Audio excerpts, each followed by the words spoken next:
पुणे शहरातल्या कोंढवा परिसरामधली एक घटना समोर आली, ज्याच्यामध्ये घरामध्ये राहिलेल्या एका विद्यार्थिनीवरती मी कुरिअर बॉय आहे असं सांगून वस्तू देण्याच्या निमित्ताने त्यांनी घरात शिरला आणि तिच्यावरती अत्याचार केला, अशी घटना समोर आलेली आहे। सगळेच कुरिअर बॉय असतात किंवा तर कुरिअर बॉय गुन्हेगार आहे असं म्हणण्यापेक्षा असा समाजकंटक या गोष्टींचा आपल्याला गैरफायदा घेताना दिसत आहेत। या प्रकरणाचा तपास करणारे जे अधिकारी आहेत त्यांच्याशी मी स्वतः बोललेली आहे आणि तिचं काय म्हणणं आहे ते कुठल्याही दबावाशिवाय वस्तुस्थिती समजून घ्यावी।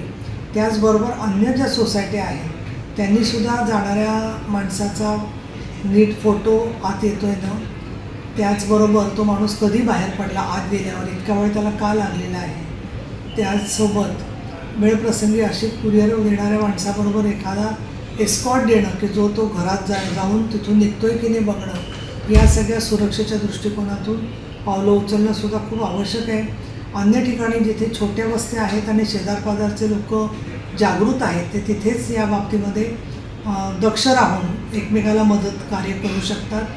पुणे शहरामध्ये जी घटना घडली ती ज्याला आपण चिंता वाढवणारी आहेच, परंतु अशा घटनांच्या निमित्ताने सर्वसामान्य लोकांनी घाबरून न जाता यामधल्या चुकीच्या प्रवृत्तींच्या विरोधात एकवटलं पाहिजे।